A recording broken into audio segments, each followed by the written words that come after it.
I want to tell you a story that is odd, and it's also not well known, and it's also very curious, and also nobody ever talks about it. I'm going to call it the case of the missing mitzvah. The Hebrew Bible records not once but twice, on two occasions, major mitzvot, foundational mitzvot, just fell into disuse. The Jewish people stopped doing them, and stopped doing them for a very long time. So the first case of the missing mitzvah is the mitzvah of Brit Milah, ritual circumcision.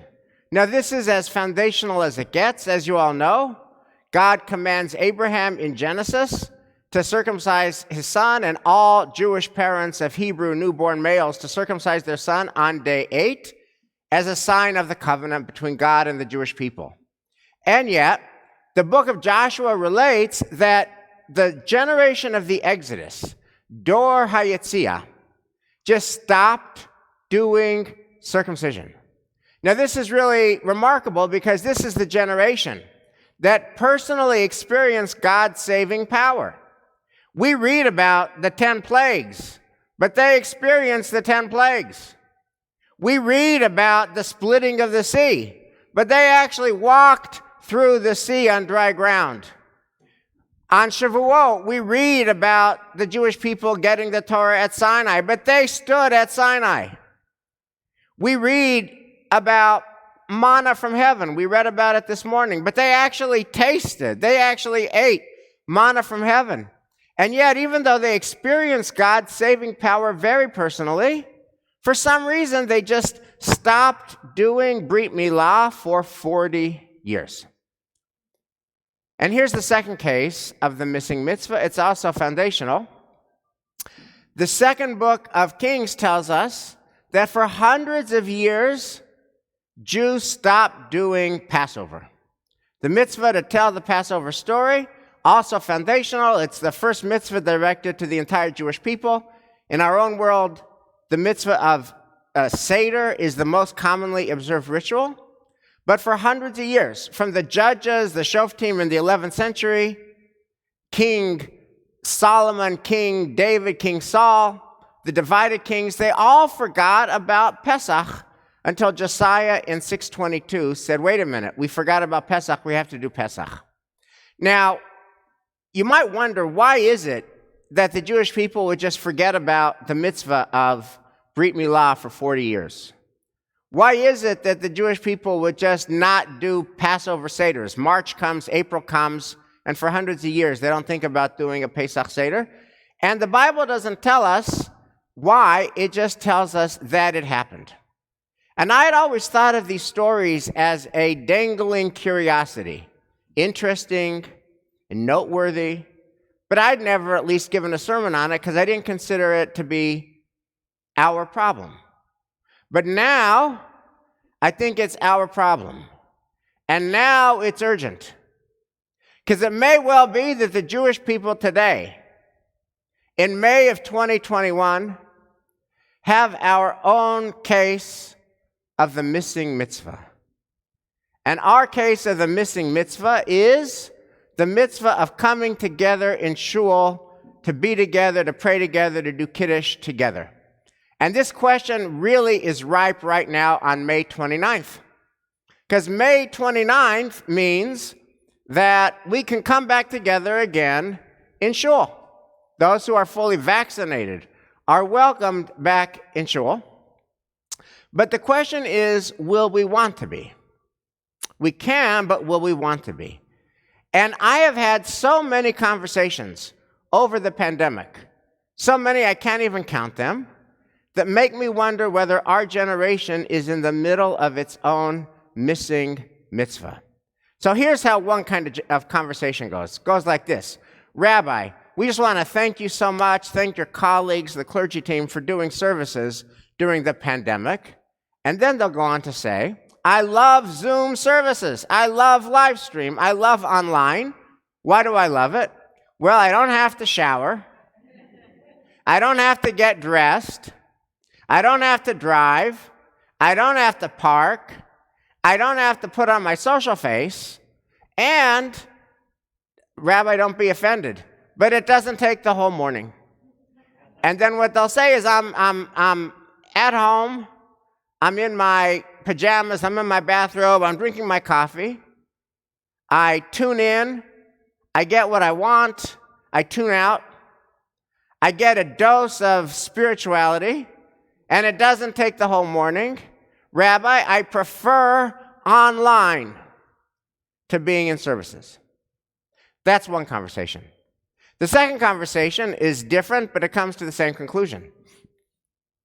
Rabbi, you know what? Zoom does not work for me. I just can't get into this whole online thing. It doesn't work. But I'll tell you what. Oh my God, I'm loving my Saturday mornings in the pandemic. You know, I used to go to shul regularly. I used to attend services before the pandemic. But now I have developed so many interests. Now I bake. Now I knit. Now I do puzzles. Now I do board games. Now I hike. Now I exercise. And to tell you the truth, I love my new Saturday mornings. So here we stand on May 29th, and we can come back next Shabbos. But the question is coming back in person going to be our generation's missing mitzvah, felled either by the fact that online is so easy and demands so much less, or because over the last 15, 16 months, it's been a long time. People have just learned new habits, and the new habits don't include coming to shul. Now, I'm not talking about, of course, people who have physical challenges or limitations that make coming here in person very challenging. And one of the great benefits, silver linings of the pandemic, has been that our online world has opened up the world of the synagogue, prayer and learning, to people who would struggle to get here physically, and we celebrate their getting it online, and we will always make our classes and services available online, and that's just a really important thing to us as a value statement, to be as inclusive as possible to everybody.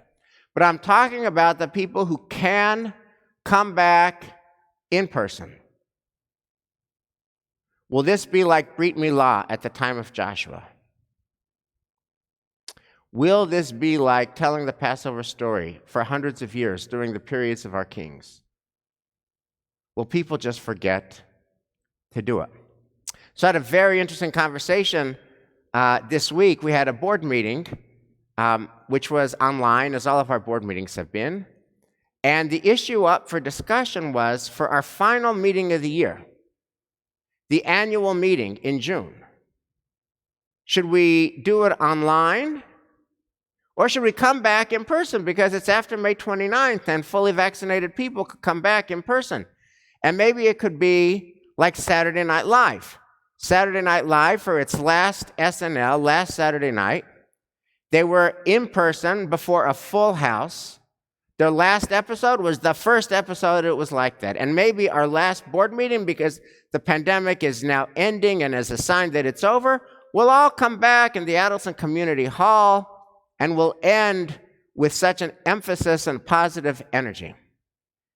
And then we heard our directors' reactions. Some of them have young children at home, and they say, therefore, their kids are not vaccinated, they want to protect their kids, and so they don't want to come in person. Totally get that, totally respect that.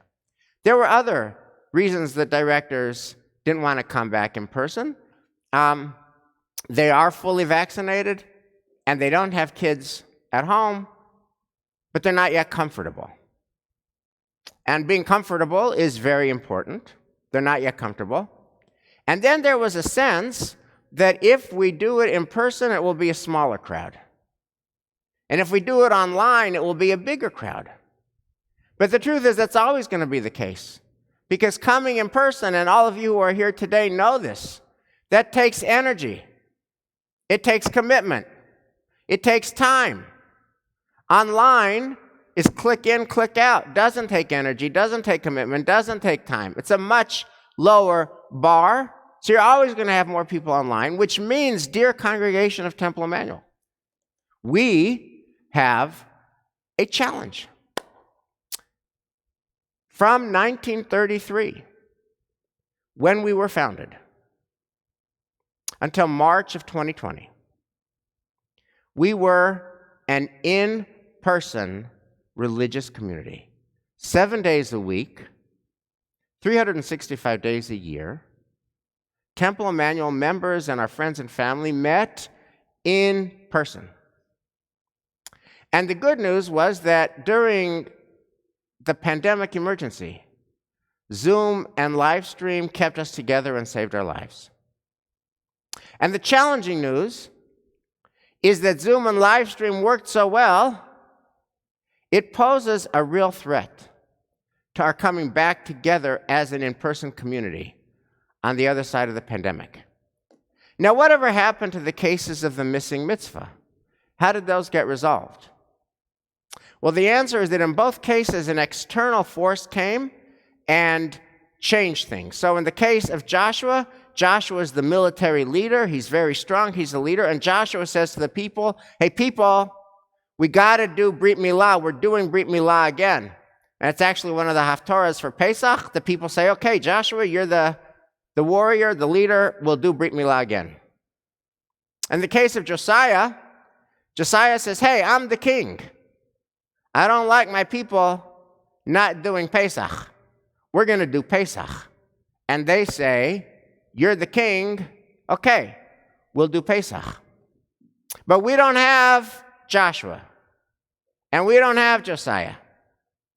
We only have us, only our internal voice. We only, as a shul, Temple Emmanuel, come back together again. We only come back together again if you choose to come back together again. And why would you again? When Zoom is so easy, when live stream is so easy, when online is so easy, why would you make the harder choice to come back in person again? Well, I was meeting with our 7th graders, and I asked them, imagine what is the first thing you will do when you're on the other side of this pandemic? And every 7th grader said the same thing. The first thing I want to do when we're on the other side of this pandemic, I want to hug my family and friends. That's what we do here. We are with our family and friends. We hug our family and friends every day, every Shabbat morning. Brit Milah was lost, and then it was found. Telling the Passover story was lost, then it was found. Coming together in person was lost in the pandemic. But I am betting on us. I am betting that we're going to find it again, beginning next Shabbat and every Shabbat thereafter in person. Hug your friends. Shabbat Shalom.